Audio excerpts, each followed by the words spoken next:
Welcome to Integrated Math 3, Unit 1 Review, Part 2. In this video, we will cover questions 11 through 21. So let's begin. The first question says, which statement accurately describes the behavior of the graph of the polynomial of even degree with a negative leading coefficient? So they're talking about, the end behavior. The end behavior. The end behavior of a graph, it does depend on two things. One, the degree of the polynomial. So the degree of the polynomial, if the degree is even, the behavior will either be up, up, or down, down. And the way we can tell if it's up, up, or down, down is looking at the leading coefficient. So if the leading coefficient, A, is greater than 0 or positive, we will have end behavior up, up. If the leading coefficient A is negative, we will have end behavior down, down. All right. That's if the degree of the polynomial is even. So for example, if you have an x squared as the highest degree, or an x to the fourth as the highest degree, or an x to the sixth as the highest degree. All right, if the degree of the polynomial is odd, then you will have opposite end behaviors. For example, on the left-hand side, the graph will be decreasing, but on the right-hand side, the graph will be increasing. Or it could be the opposite, that the graph is increasing on the left-hand side and decreasing on the right-hand side. And the way we can tell is by, again, the leading coefficient. If the leading coefficient, A, is greater than 0 or positive, then the end behavior will be decreasing to the left and increasing to the right. If the leading coefficient A is negative, then the graph will have end behavior increasing to the left and decreasing to the right. So on this question, it says it's an even degree with a negative leading coefficient. So this means that A is less than 0. So a decreasing to the left and decreasing to the right. Now the way that we write this is as x approaches negative infinity. So remember, on your graph, x is the horizontal axis. So as x approaches negative infinity, well, negative infinity is to the left. As x approaches negative infinity, or on the right-hand side, we would say as x approaches infinity or positive infinity. So this is on the right. So as x is approaching negative infinity or positive infinity, they mean negative infinity is as you're going to the left, and positive infinity means as you're going to the right. Okay, so the first one says as x approaches negative infinity. So this means on the left, y, or f of x, is approaching negative infinity. So remember, y is your vertical axis. So they're saying that on the y-axis, the graph is going downward to negative infinity. Well, that's true. We know that on the left-hand side, this graph is going downward. And as x approaches positive infinity, so on the right-hand side of the graph, it says f of x, or y, is approaching negative infinity. So again, they're saying on the right-hand side of the graph, y is approaching negative infinity, meaning it's decreasing or going downward. That's true. Our graph is going downward to the left and downward to the right. The correct answer here is A. Number 12, classify each function as even, odd, or neither. So recall, to be an even function, all powers must be even. So an even function is not the same as an even degree. An even function, when you look at every single exponent, we never write the x to the 0, right? But x to the 0 power is just 1, and 6 times 1 is still 6. So this is equivalent to x to the 4th plus 2x squared plus 6. When you look at these degrees, all of them are even. An odd function, all of the degrees will be odd. So for example, x to the 5th minus 4x cubed plus x. Well, x to the 1st, all of these are odd degrees. And then neither would be a blend. So you might have an x to the 6th minus 4x squared and then plus 2x. Well, these two are even, but this one would be an odd degree. So it would be neither. All right, so looking at these, we're going to classify them. That's 8x to the 1st power. To the 1st power would be an odd function. There's no other terms. For this one, we've got an x to the 8th power, and then this is like an x to the 0 power. Both of those, right, are even degrees, so this is an even function. On the following one, we have an odd power, x to the 1st, and an even power, x to the 0, so it would be neither. The following one, we have x to the 2nd, and then we have an x to the 0. Both of those are even. The following one, we have an x to the 5th and an x to the 3rd. Those are both odd. And the next one, we have an x to the 2nd and x to the 1st. We can stop right there. One's even, one is odd. This would be neither. Moving on to number 13. It says Mark used synthetic division to divide this polynomial by the polynomial x plus 2. His solution is incorrect. Mark's work is shown below. Where was Mark's first mistake and how should he correct it? So sometimes it's easier for a student to go ahead and do the synthetic division rather than trying to find the error. So when you're doing error analysis, sometimes it's easier for us if we can just do the problem ourselves and then compare our work to the person who did the division. Now you notice I'm putting in a placeholder of a 0, and I'm going to divide this by x plus 2. So using the synthetic division, I'm going to bring down all my coefficients. That's 1, 2, -5, 0, and 9. And I always switch this sign and divide by -2 to take care of my subtraction. I bring my first term down. That's a 1, 2 times -1. So I multiply these back. -2 times 1 is -2. I put that -2 right here. And then I add downward. That's a 0. -2 times 0 is 0. I'm going to put that value right here. And that sum them down. And that's -5. -2 times -5 is 10. I'm going to sum those. That's 10. -2 times 10 is -20. And subtract those, I get -11. All right, so now I'm going to see where his error was. He did switch his sign correctly. He brought his 1 straight down. He did multiply correctly. And I see his error is right here. Mark's error happened when he added 2 and -2, which should have been 0, and he had 4. So in column A, row 1, should be 2.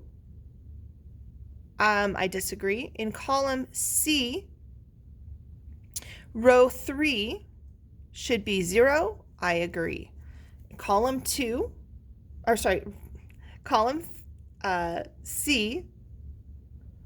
row 3 should be 0. I agree. This would be B.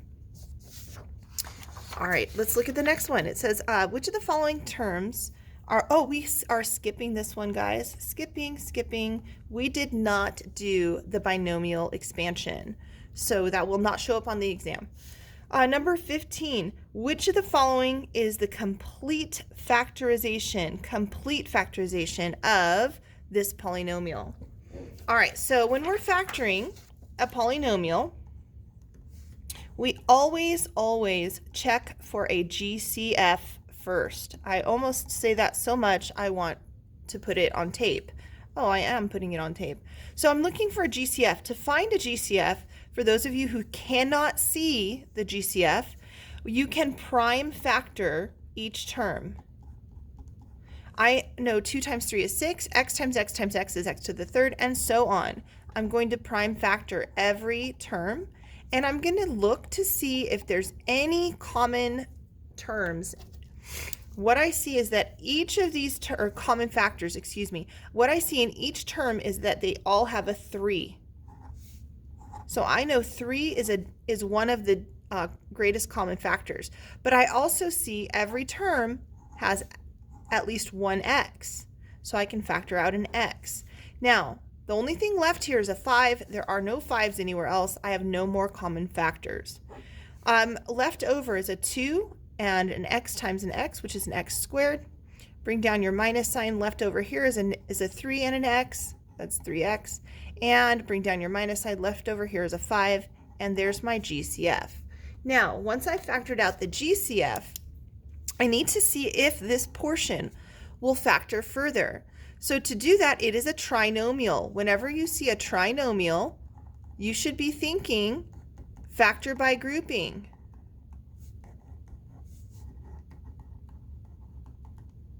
All right, so to factor by grouping, I need to see if there is anything that will multiply to a times c, which is 2 times -5, -10, but adds to b, and b is -3.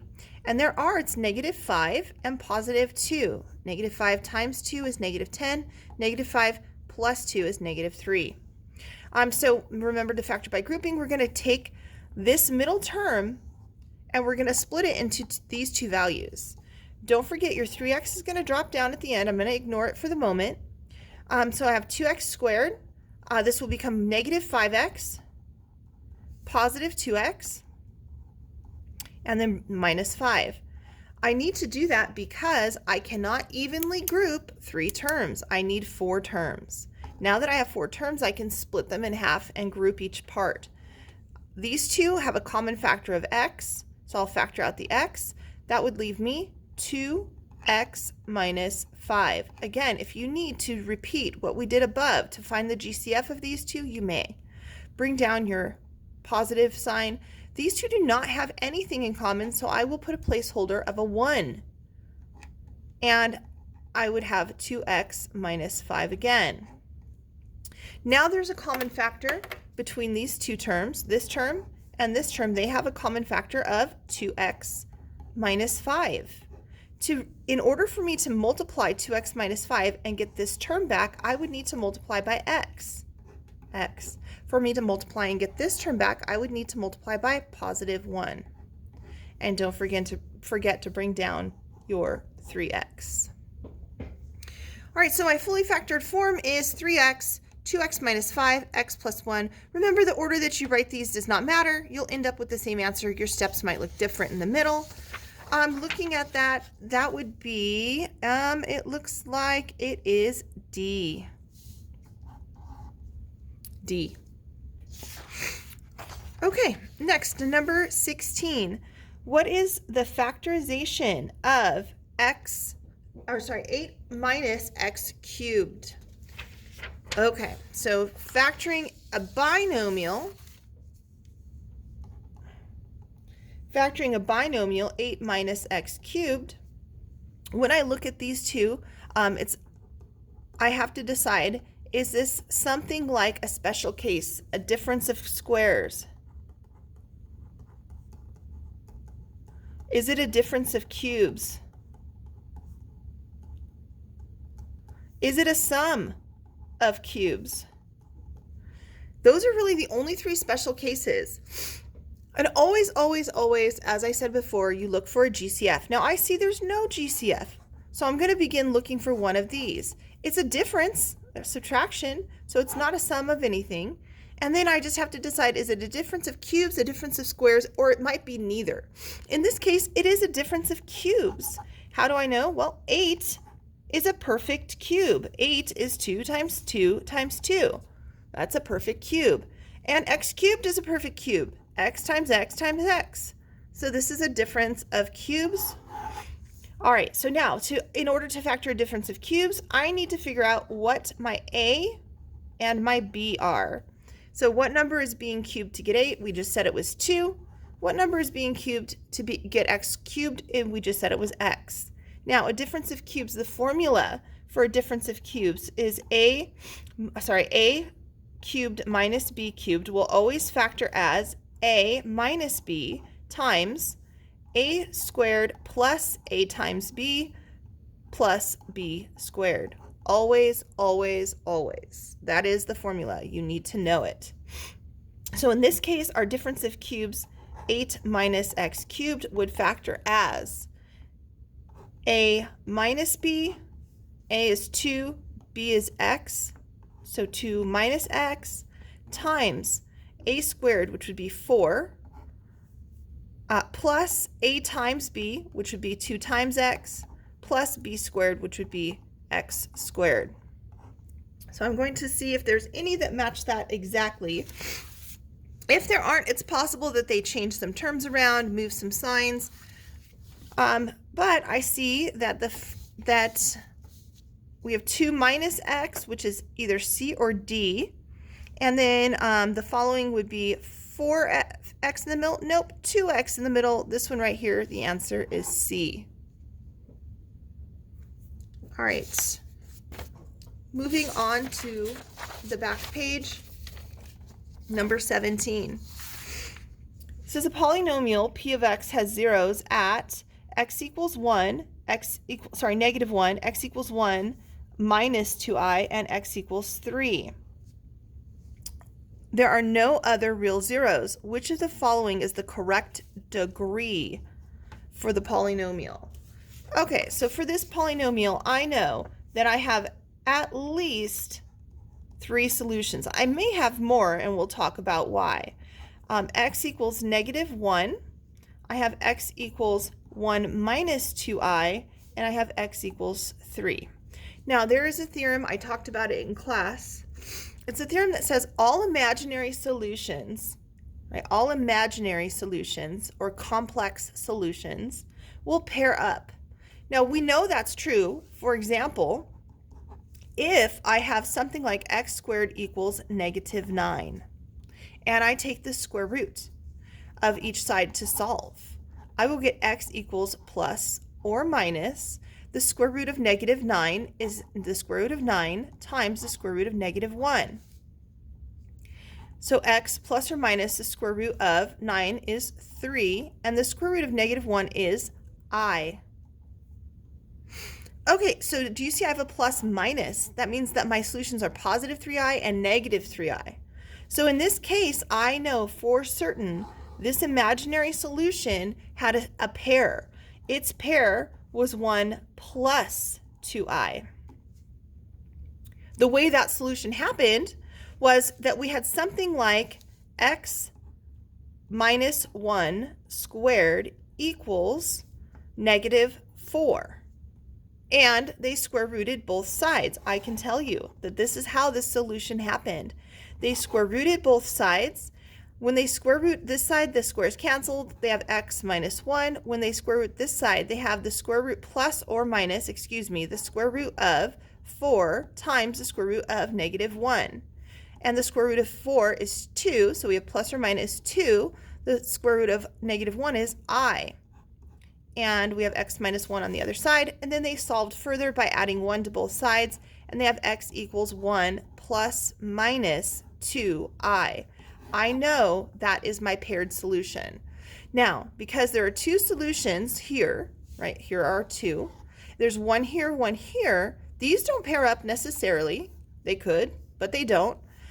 They're just roots of your polynomial. But again, complex will always pair up. Also, irrational solutions will always pair up. I know I have 1, 2, 3, 4 solutions. This was a degree 4 polynomial because there were 4 solutions. So that would be B. Write a polynomial function of degree 3 that has zeros at negative 2, 1, and 4, and for which f of 0, meaning when x equals 0, the constant term is negative 16. Okay, so it says we want a degree 3 polynomial. So degree 3. Our zeros are x equals negative 2, x equals 1, and x equals 4. Also, our constant, it says when f of 0 is negative 16, this means when x equals 0, y equals negative 16. Oh, that's my y-intercept, also known as my constant term. Okay, so my solutions, if I was solving, I'm working backwards here. The previous step would be I must have subtracted 2 from each side, so I must add 2 to get this back over to the other side. We got x plus 2 equals 0. Similarly, I would subtract 1 to get this set equal to 0, and I would subtract 4 to get this one set equal to 0. Again, we're working backwards. If we were solving and we had these factors, we would have set them equal to 0 and then solved by moving these constants across the equal sign. All right, now the previous step would have been we're applying the zero product property here. We're going to unapply that property, which means we're going to put these back as factors.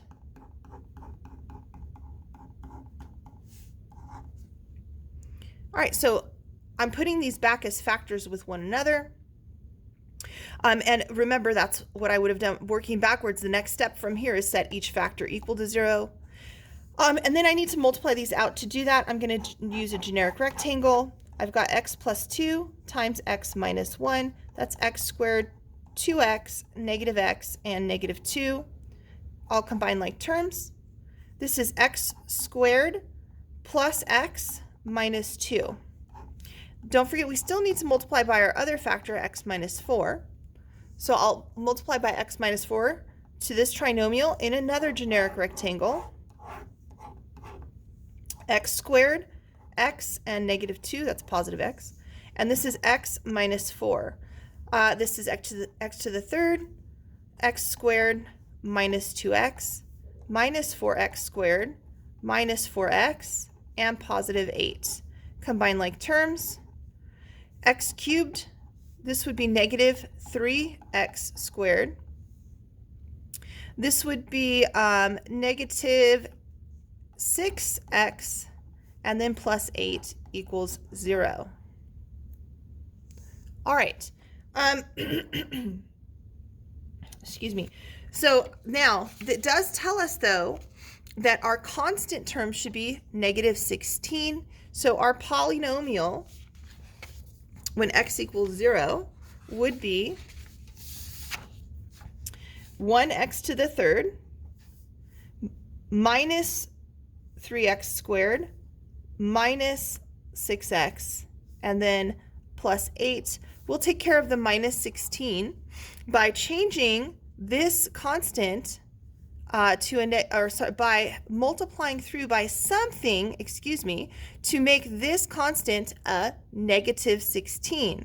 So we need to think about what I would need to multiply this by in order to get negative 16 right here, which would be negative 2.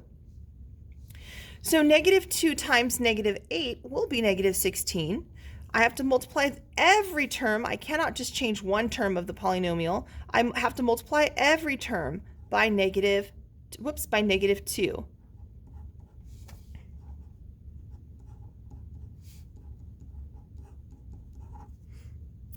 All right, so I'm going to distribute negative 2 through to everything. That gives me negative 2x cubed plus 6x squared plus 12x minus 16 equals 0. Now my constant is the correct constant that they wanted. So what had happened was, when we were solving this, there was a negative 2 that they all had in common. We divided every term by negative 2, and we resulted in this polynomial. We couldn't see that we had divided by negative 2 because on this side of the equal sign is a 0. Dividing 0 by anything is still 0. That's why the negative 16 is important. All right, so our final polynomial is negative 2x to the third plus 6x squared plus 12x minus 16. Okay, number 19. A polynomial p of x has degree 4 and a graph has a relative minimum, so degree 4, and a relative minima at negative 1, 3, and 1, 3. How many real zeros does this polynomial have? All right, so degree 4, this is number 19. Degree 4 means it's an x to the fourth. Right? An x to the fourth looks something like this, or it could look something like this, depending on our leading coefficient. It doesn't tell us anything about the leading coefficient. However, it does tell us that there's a relative min at two locations.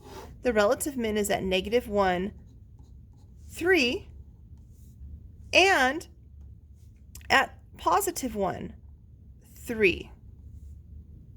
And those are relative minimums of the graph. Minimums are like these, right? Inflection points. They're the lowest points on the graph. So they must be facing upward. In order for that to happen, this graph must have 1, 2, 3 inflection points. So it's got to come up and come back down at some point. And the end behavior must be upward. So how many real zeros does this function have? Real zeros happen where the graph crosses the x-axis. This graph will not cross the x-axis. It has no real zeros. A. Number 20. Which of the following could be the leading term of a polynomial? So the leading term, meaning A, of a polynomial whose value decreases as x approaches negative infinity and decreases as x approaches positive infinity. So what's happening on this graph is that the graph is going down to the left and down to the right. If the end behavior is matching, I know this must be an even degree polynomial. It cannot be an odd degree and have matching end behavior. Now, read the question carefully when it comes up on the test. It may say that it's decreasing on one side and increasing on the other side. In this case, it's decreasing. This must be an even degree. And if it's downward facing, A must have been less than 0 or negative. All right, so looking at our answer choices, we can get rid of any odd degree, and we can also eliminate the one with an positive A value. It must be B. A was negative, and our degree was even. Finally, the last one, 21, I have to create a question for this one. I'll actually put this one on the next review because the question was cut off. And if you would like to get more help, come and see me. I will be available for tutoring either at lunch or after school. Just check the board. Thank you.